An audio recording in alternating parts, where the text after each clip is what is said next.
Hello and welcome to the dungeon for the fourth day in a row. I'm your Hobgoblin host Hunter, and this is Hobb-y Goblin Studios.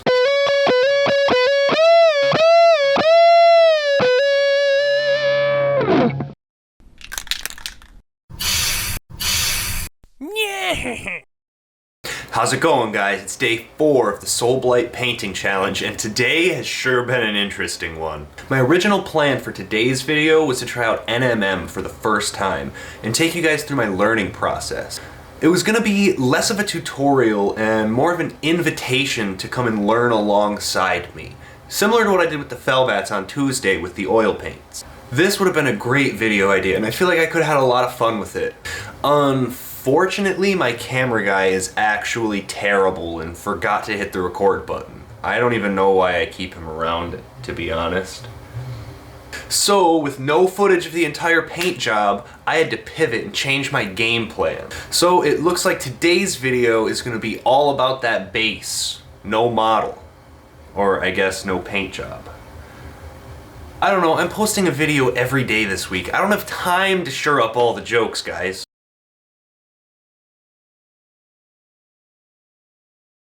So if I were to ask you to imagine a vampire, what does the image in your head look like? Is it something like this? All of pop culture, whenever there is a vampire, there is inevitably going to be a scene where he steps out of a coffin. It's basically just a rule at this point. The iconic vampire and coffin imagery immediately jumped into my head when I started building my vampire lord, and so I knew I had to throw it in somehow. Before I could figure out how exactly I wanted the base to look, I had to have a coffin and be able to see how much space that would actually take up. So I began by laying the vampire lord down on a sheet of basswood. This allowed me to mark out the dimensions of the coffin without having to take any actual measurements. I just make a few marks with my knife to indicate where I need to cut.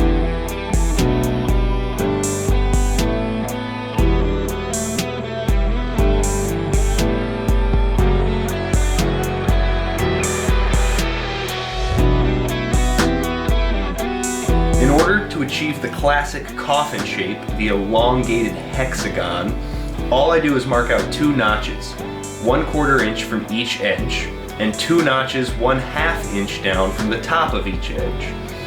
Then I connect these marks and make a cut.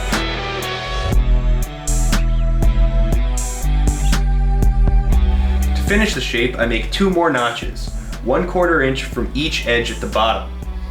And then I connect those to my newly cut corner, and the piece is done. Then I make another one so that we have a top and a bottom piece.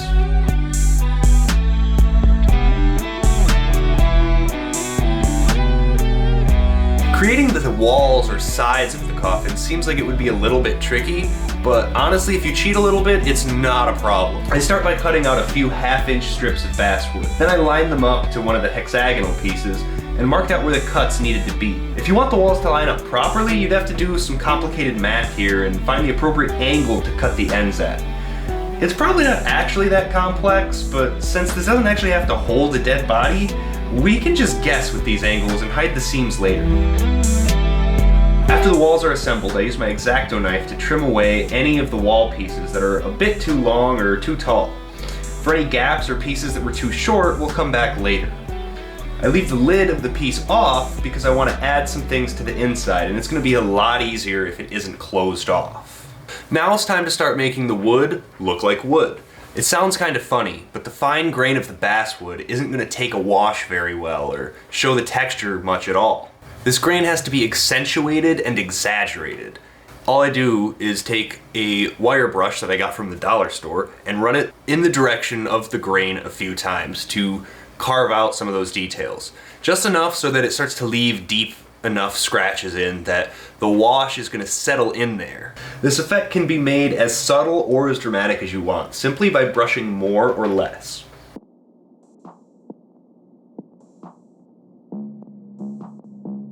Now that I can see the coffin and how much space it's going to take up, I can start to get a better idea of the composition of my final piece. Going back to that iconic imagery of the vampire in a coffin, I start to realize that I can't have the vampire standing inside of the coffin. because then it's going to obscure whatever paint job I put on the actual model. I also don't want it laying flat across the base, because then it's going to protrude beyond the edges of the base, and it's going to make gameplay pretty difficult. It's also just going to look a little bit funny, because the base is the frame in a way.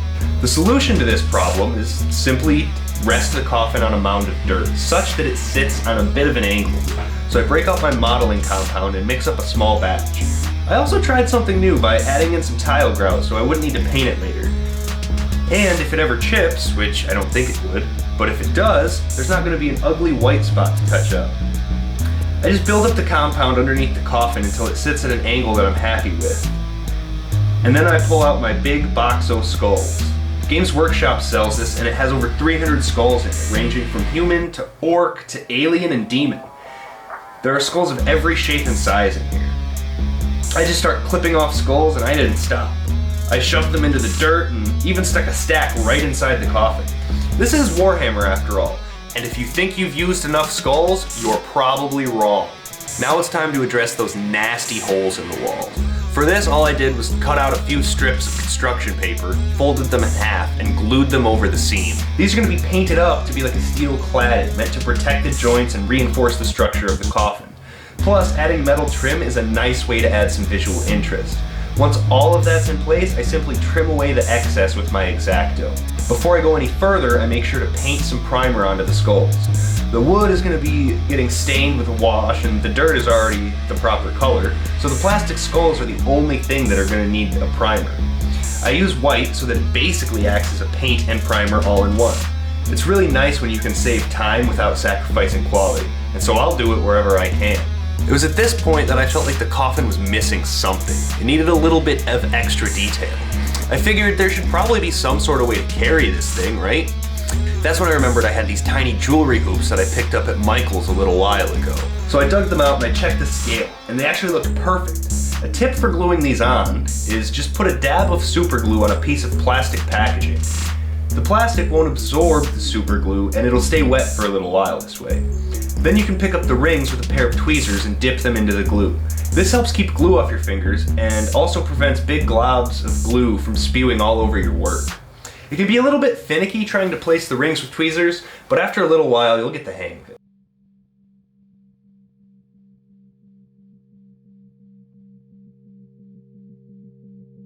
Now I do something I probably should have done a little while ago: weathering. Obviously, a pine box stuck in the dirt would have a little bit of wear on it. I simply bevel off a few of the edges and cut some notches into the walls. And on the lid I gouge out some holes. This is always one of my favorite parts of any project. Having free reign to tear up and destroy stuff is such a joyous part of the job, especially when painting requires a very steady hand and very purposeful brush strokes, whereas this is much more of a controlled chaos.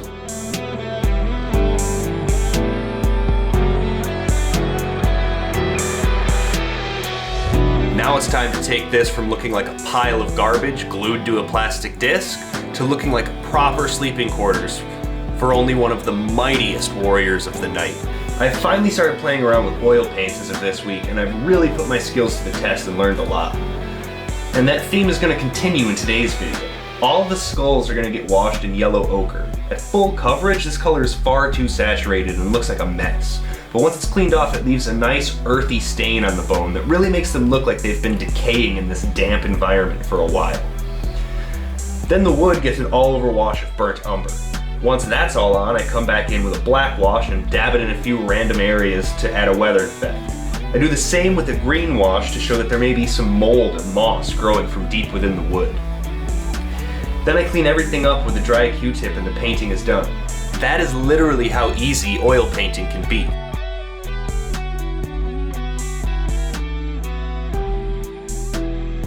For the final touches, I picked up some really cool roses from the model train section of my local hobby shop.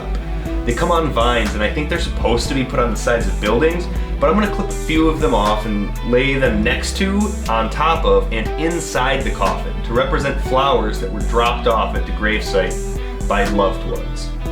Then the remaining roses still on the vines will be growing up from the side of the coffin. Once those are all in place, I fill in any dead space with some static grass tufts.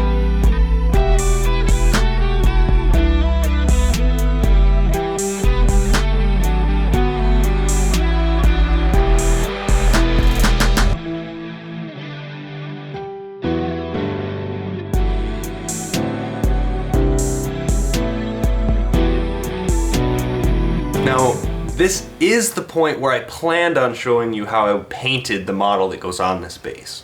However, I don't have that footage. I wanted another shot at replicating the cover art of the SoulBlight Battle Tome. My Blood Knights look good, but I wanted to try my hand at NMM. The results of that are okay at best, and there's a few spots where it seems that the effect might be working, but overall, I think there's a few things I still need to learn about NMM. Anyway, here's the entire piece put together. I hope you enjoy it.